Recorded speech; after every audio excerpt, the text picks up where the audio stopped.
with Mick Hoffman, the executive director of the WIAA. And Mick, I've got a story coming out, back to normal. And, that the first question is, what does that actually mean as far as high school sports go, back to normal?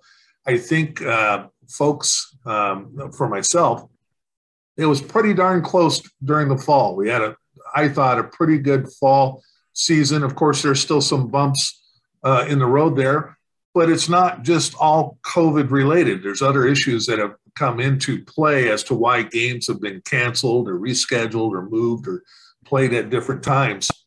I thought, with the surge here of this new variant and people really unsure of how this is going to all roll out, especially since the sports are now indoors. There is a little bit of a difference from fall for sure. So I thought it'd be a good time to kind of catch up on where we were and from your perspective. And I know you continue to deal with the Department of Health and get their guidelines and what they're doing. But even at the professional level, we got the NHL going on a pause while the NFL is rolling back their quarantine time. So it's seeming like so many different pieces of information. What's coming to you guys? And I guess how is it all kind of coming together here for us? Yeah, well, when you find out what normal is, you let me know, would you please? At this point, we know this new variant is definitely more contagious. Just in a personal experience, I know far more people who have contracted COVID in the last month than I knew, for the previous almost 2 years. And so, but I also know from personal experience, right now I'm in quarantine on a positive test and I feel fine. I had close family members that developed a little cough. So we cautious, got tested, and here we go. And so we know it impacts people differently. And so I think normal is to be defined. We're really going to get to that point where, and I do a ton of reading on this stuff every day, just trying to educate myself. Not that I'm going to be a soapbox vax expert or anything like that, but just reading the data and research out of South Africa and Britain and Israel and, other places that have been dealing with this in other parts around the country. And it appears that, if you're vaccinated, especially boosted, implications are far less. And so I think our conversations with the Department of Health and the governor's office is recent as last week. We're not hearing anything about a shutdown or a pause. Officially, we had some counties do it for wrestling based on an outbreak from some wrestling tournaments, local decisions. And so my understanding is the state's still anticipating having local control, and we might see some school districts limit attendance in the short term. In my reading, 2 weeks ago, they're talking about the peak coming in mid-February. Today, I read that it might be January 9th. And so the information is all over the place. And so it really is a moving target. I saw that a lot of states and at the federal level, they've reduced their estimates of hospitalizations from a third of what they were before. And so as we're getting more data, it's kind of like when this started, right? We're all afraid to go outside and go to the mailbox because we're afraid to breathe the air. And as we continue to work through this and get better education, we at least know what we're dealing with. And we don't want anybody getting sick. We definitely don't want anybody getting hospitalized or dying. So we're going to keep being cautious. We're going to keep following the guidelines of the governor and the Department of Health. And at this point, the only conversation that came up pre-break or during the break is in the guidelines, there's an exemption in place for K-12 or like schools. So we fall under that exemption, that if you have 1,000 or more people, you have to have proof of vaccination. And K-12 and like institutions like the WIAA are exempt from that. I know they broached the subject that they're reviewing that exemption to see if that's going to stay. which would change a lot of things for us, similar to when we had to have masking for more than 500 outdoors. So we'll see what they say with that. We might see some counties do something with fans, but I'm not hearing anybody shutting down sports. There's some teams that have had to shut down because they've had outbreaks, both in basketball we're aware of and in wrestling.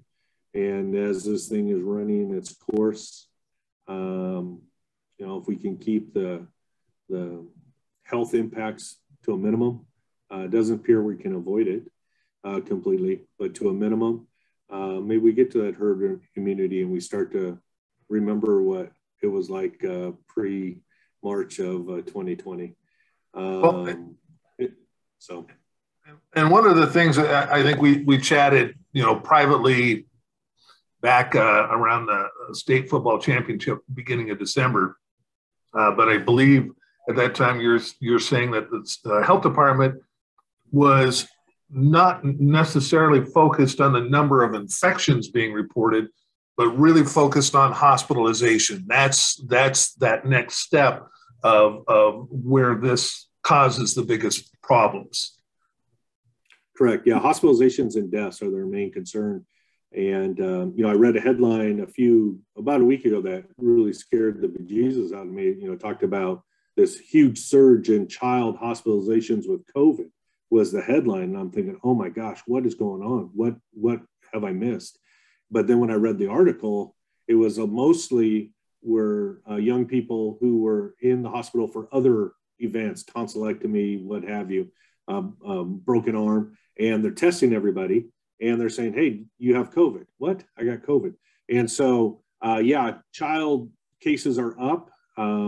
With the concerns around vaccines, I think I saw 14% of kids 5 to 11 are vaccinated.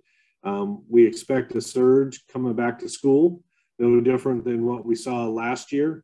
So again, I know what's being monitored is capacity for treatment and serious illness and deaths, which require hospitalization or worse. So, I'm sure that I'm anxious to talk with the state again later this week to find out where they're at with all this, because they have the best information. I know they're looking to update their guidelines. Initially, it was mid-January, so I don't know if that'll happen sooner. I know with the CDC talking about reducing quarantine time, which, is ironic in the middle of all this. I know it's controversial and we'll see where it ends up. But at this point, I was told schools are exempt from that new change because we have testing available, a test to stay. So, not just hoping that it's gone and coming back. And I heard it was like 90% gone in most people after 5 days. But in a school setting, 10% could light a fire. And so, but we have testing available in schools. So as much work as that takes and angst for a lot of people, it provides some opportunities. And so, we're going to keep working with our partners and keep pushing forward, because the other thing we know, we don't want to forget how important it was for kids to be playing. Same statistics when you're reading the data, at-home drug overdoses just in general, mental health issues that they're starting to quantify through research. There's another side to this benefit of our students, the loss in education in general. And so, it's been frustrating at times not to be the final decision maker and what's allowed and what isn't allowed. But I tell you, it's a tough job what they're doing. And just as the implementers, we take a lot of grief and people wanting us to do that. And we're going to keep following the science and the medical advice, no different than what we've done for the last 22 months. Because it's interesting, they're doing that. They did the studies on how, not being in class have impacted the students. Do you know if are they doing any follow-up studies of comparing these same kids now that they're back? Are we seeing a decline in those big issues that they were talking about? Yeah, my understanding is the University of Wisconsin is continuing that research with grants from the NFHS, and Dr. McGuine is actually speaking at the meeting I'm supposed to be at, but I won't be there. So I'll get the notes and the PowerPoint afterwards from them and find out, get the details. But my understanding is, yes, that's continuing. I think it's a great opportunity in general as a former educator, in the classroom and building administrator. You always wonder the 12-year, 9-month calendar, there's the debate all the time. Well, here's a great opportunity. We've always been on that same system over and over and over. And now we have this huge disruption. Are the smart people out there tracking that information and doing the right research? I think he is. He's focused more on the mental health side, but I'm sure OSPI and other learning institutes are working on that. So it'll be fascinating to find out as education-based activities. I mean, though, that's an important data set for us. Yeah, absolutely. It'd be really interesting to see the details to, prove that theory one way or the other. And we saw the numbers go up.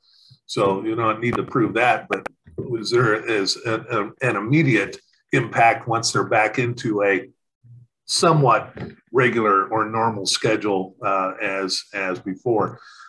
Speaking of that, there are some things that still aren't normal that have nothing to do with COVID. And that is, again, we have a severe officials shortage, especially with basketball. And, the one that folks really stuns them, bus drivers. You can't play games if you can't get there. And that's been an issue as well. Those two are continuing big issues for schools to handle. Yeah, it's a really difficult one. I just can't, I keep reading these unemployment rates are at record lows, and I'm trying to figure out where everybody's working at.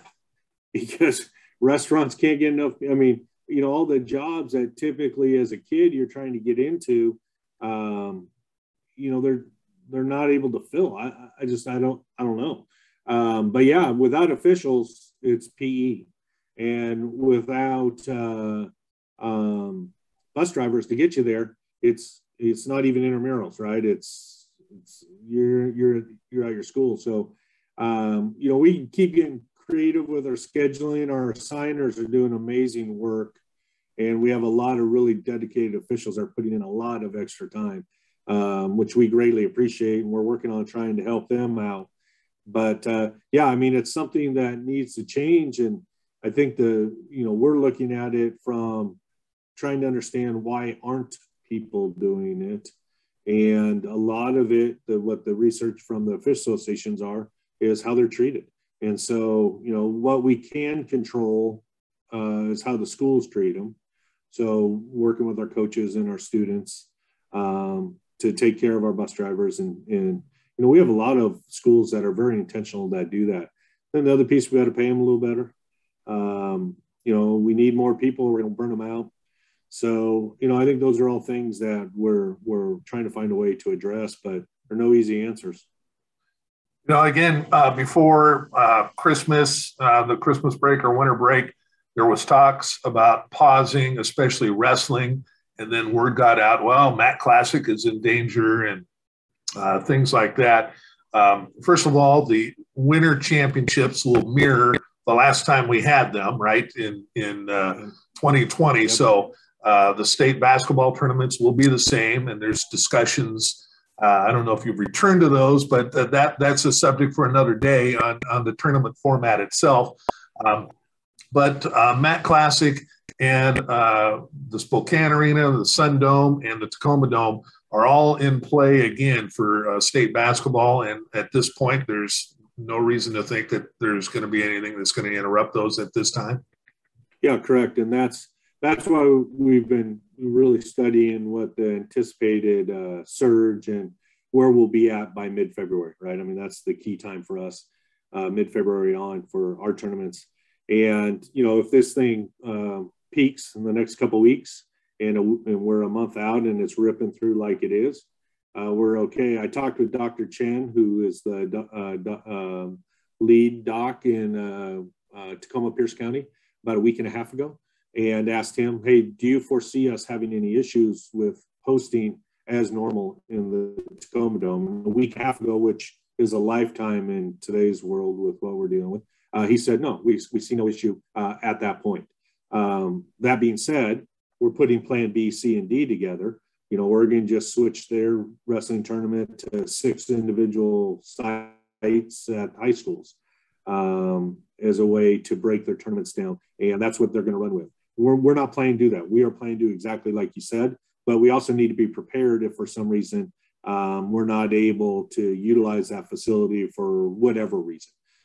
So yeah, right now we're planning business as usual, but just like we've been doing for the last 2 years, we're drawing up a lot of extra plans. And, you know, our goal is to make sure our students have the ability to, you know, reach their dreams if it's at all possible. So.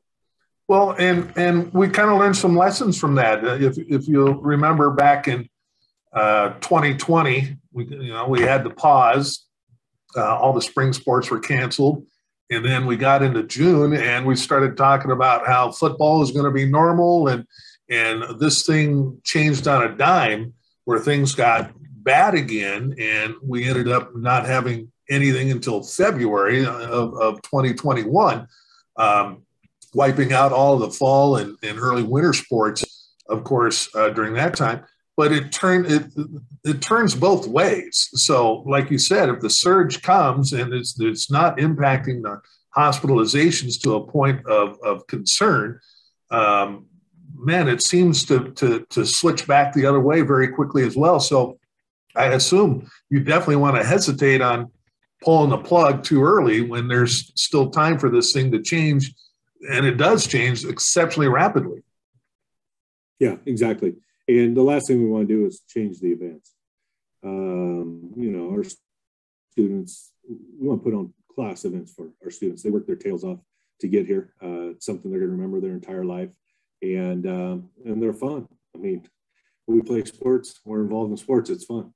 And so we want to deliver that. Now, could we do that in another setting? Sure. But, you know, if this is what people are expecting, we want to deliver on the expectation.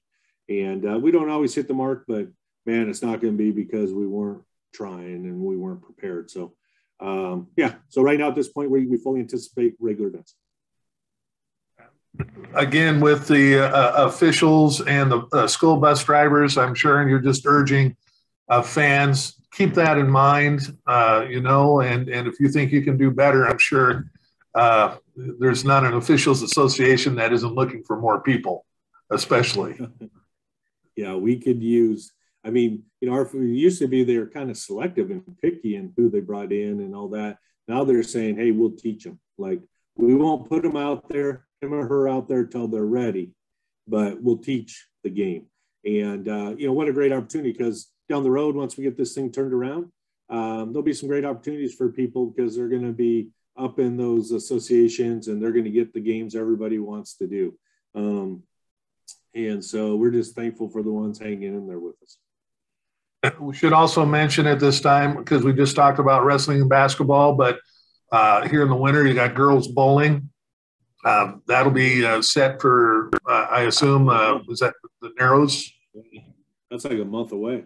Yeah, that's not, you know, state cheerleading and the swim, boys swim and dive as well. All will be coming up. And at this point, everything is on target.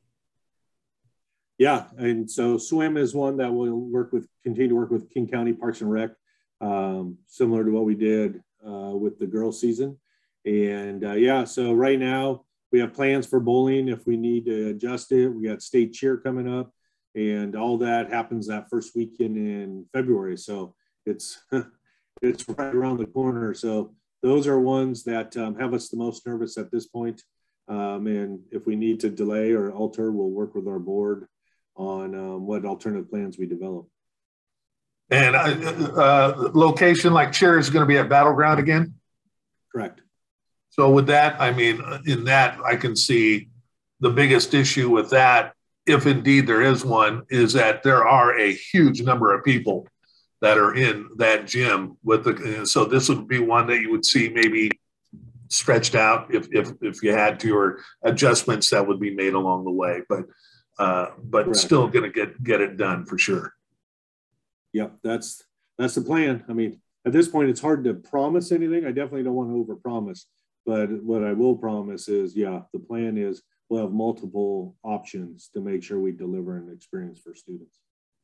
All right, Mick Hoffman, I appreciate it jumping on. Hopefully that clarifies and gives some folks a little, a little reason to relax a little bit and not be too concerned about this. And as information develops, you've been gracious with your time, and we really appreciate you jumping on and updating us. And we'll keep it updated as well as we get through this, and hopefully we can just start worrying about making reservations and getting to the state championships and watching some great high school athletics. Yeah, and no snow and ice in February. Exactly. All right, Mick Hoffman with the WIAA here on the Eli Sports Network.